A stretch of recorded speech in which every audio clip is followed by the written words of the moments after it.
So this Manchester United fan made a statement long time ago that he will never cut his hair until Manchester United win 5 consecutive games. All this while, Manchester United will win one game, lose the other game, and will not be able to, maintain that status quo of winning. And these guys here have been growing and growing and even growing out of proportion. Right now, Manchester United are not taking into account about this guy. This guy have become popular because of this situation.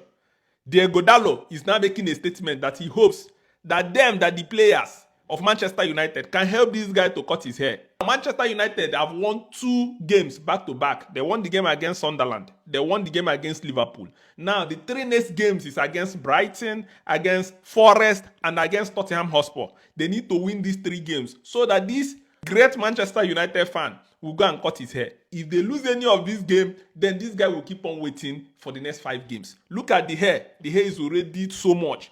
Dalot and other players are now talking to themselves. Manchester United players are now talking to themselves that they need to save this guy before hair will cover his face. Because it's been a long time. His hair has been growing. All this while Amorim might be there. This guy have not cut his hair. But now, Manchester United fans, do you think the players can be able to give this guy his wish? Can they be able to win the game against Brighton? I think the game against Brighton is winnable. Manchester United can be able to win it. The game that will be shocking is the game versus Forest. Sindaich is now the new head coach. He will make it very difficult. He's a defensive man. And then the game against Tottenham, Thomas Frank is another, very tough manager to face. He doesn't play expansive football. He wants to keep it tight at the back. So can Manchester United win these 3 games? If not, this guy here will continue to grow. And who knows when. Let me know what you think in the comment section. Do you think this will happen or do you think it's not going to happen? Here is my Premier League traditional top 6 team of game week 8. Game week 8, we have seen a lot of wonderful performances.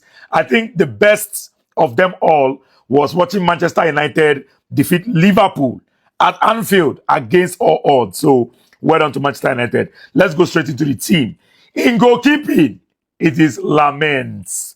This brother has appeared back to back in my team of the week. That means that he has done exceptionally well as a goalkeeper. Made 5 saves against Liverpool.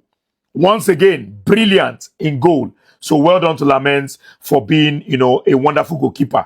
I'll be using a 3-4-3 formation in this lineup.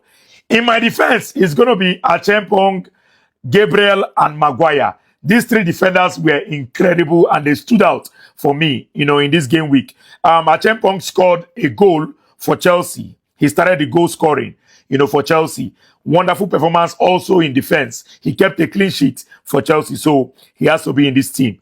Gabriel, another solid display of defensive leadership for Arsenal. Brilliant performance for Arsenal once again, so he has to be there. Maguire scored the winning goal for Manchester United. On top of that, he had a decent defensive display.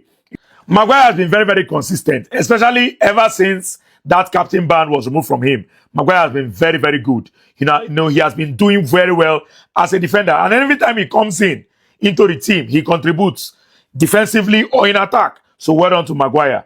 So for the 4 in the middle, I'm going to have Reece James, Declan Rice, Nico O'Reilly, and Pedro Neto. These are the 4 players that will be playing in my midfield, right? Reece James is going to play as my wing back because he scored 1 goal and gave 1 assist for Chelsea in that game that Chelsea won. Reece James did very, very well for Chelsea in attack and also in defense. He was very, very solid and he had an overall, very, very good game.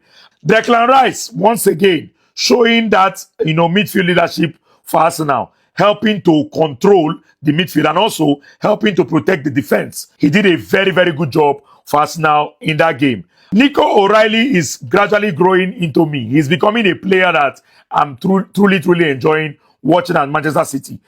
He had 1 assist in that game. One of the assists to Erling Haaland was given by Nico O'Reilly, so he deserves a spot in this team. Pedro Neto, for obvious reasons, he was very, very brilliant. For me, he was one of the best players for Chelsea in that match. 1 goal, 1 assist. Brilliant performance. So I'm putting him as one of my wing backs in this formation. Now, in attack, it is going to be Bukayo Saka, Erling Haaland, and Leandro Trossard. Now, Bukayo Saka, he didn't score, he didn't assist. But if you watch that Arsenal game, if you watch that match, you gonna say Bukayo Saka ball created multiple chances. In that game, it was just unfortunate that Arsenal could only score one goal, but Bukayo Saka was very, very good in that game. Erling Haaland, he's becoming a mainstay in this team.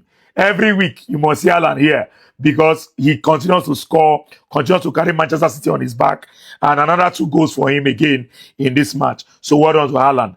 And Leandro Trossard for scoring the winning goal for Arsenal in this match. He also had a very, very decent performance for Arsenal, in that wing. So he has to be there. Let me hear your thoughts in the comment section about this team of the week and which other player you felt that should have been in this team that was not there.